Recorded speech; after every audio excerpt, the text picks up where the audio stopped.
प्रश्न, डर लगता है आखिर क्यों? सद्गुरु बता रहे हैं, आपको अपने भय तथा असुरक्षा को छोड़ना नहीं है, क्योंकि वास्तव में उनका कोई अस्तित्व ही नहीं है। तुम तो उन्हें अचेतन में निर्मित किए जा रहे हो।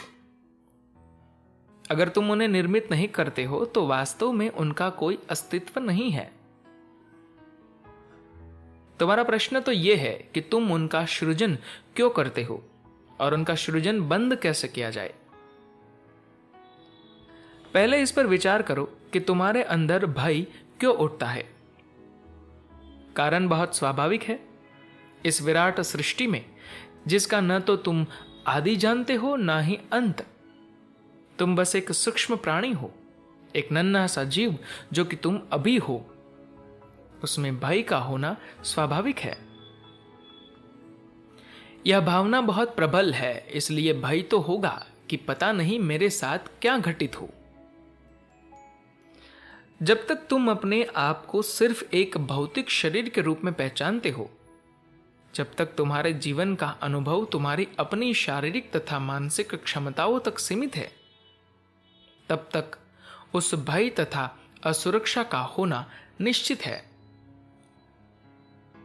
हां, यह जरूर है कि अलग अलग लोगों में उस भय और असुरक्षा का परिणाम अलग अलग हो सकता है, उनका स्तर अलग अलग हो सकता है। आज अगर तुम्हारे साथ कुछ सुंदर घटित हो रहा है तो हो सकता है कि तुम अपनी सुरक्षा को भूल जाओ, लेकिन कल अगर परिस्थितियां विषम हो जाए जो तुम्हें फिर से वह असुरक्षा सताने लगेगी जो तुम्हारे भीतर भरी हुई है। इस भय से तुम केवल तभी मुक्त हो सकते हो जब अपने भौतिक शरीर और मन की सीमाओं से बाहर निकल जाओ।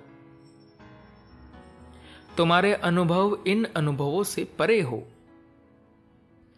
अपने आप को इस भौतिक अस्तित्व से परे अनुभव करने को ही हम आध्यात्मिकता कह रहे हैं।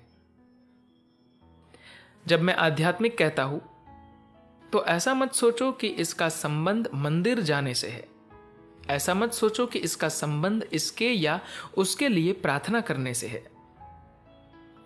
अगर तुम इन प्रार्थनाओं पर गौर करोगे तो पाओगे कि संसार की 95% प्रार्थनाओं का संबंध हमारी याचनाओं से है।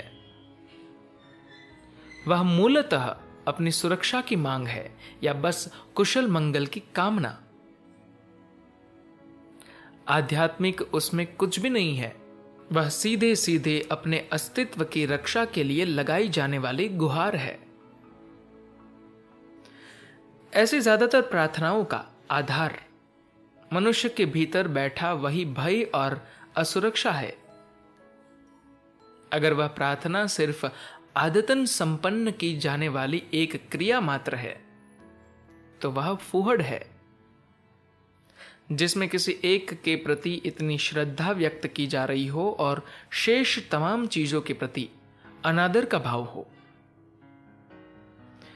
अगर तुम स्वयं प्रार्थनामय हो सको तो वह अद्भुत है, और अगर तुम्हारी प्रार्थना कर्म उस अवस्था को प्राप्त करने के लिए है तो वह भी अच्छा है। लेकिन अगर यह सोचते हो कि तुम्हारी वह प्रार्थना स्वर्ग तक पहुंचेगी और इससे तुम्हारा यहां का जीवन सुखद और सुरक्षित हो जाएगा, तो यह मूर्खतापूर्ण है।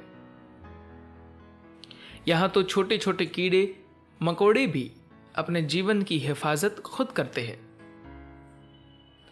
इसलिए जब मैं अध्यात्म कहता हूं तो मेरा आशय तुम्हारे भीतर शुरू हो रहे उस अनुभव से है जो भौतिक नहीं है। एक बार जो आध्यात्मिक प्रक्रिया जग उठे, एक बार जो तुम अपने आप को शारीरिक और मानसिक सीमाओं के परे अनुभव करने लगो, तो भय जैसी कोई चीज बचेगी ही नहीं।